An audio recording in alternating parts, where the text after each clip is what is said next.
Qua ban ai kublei ya ki dukot jangka Hill Farmers Union, bat ki nong hikai,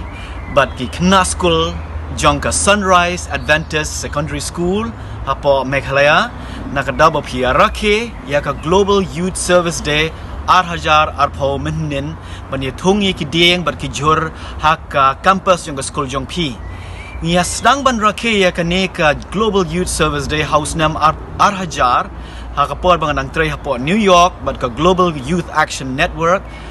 bani tray lang bat ka Youth Service America ha Washington DC. Sans nam hadien ngila ban pen kresio ban penya tray lang bagi kena samla ha shispa nyo pusan telikiri kumba san million e kinong ya tray ban ya tray ha ki project ki ba pair te kublei shibon ba pia tray lang bat ngi ban ublei un donrong kat bat pi. Thank you very much.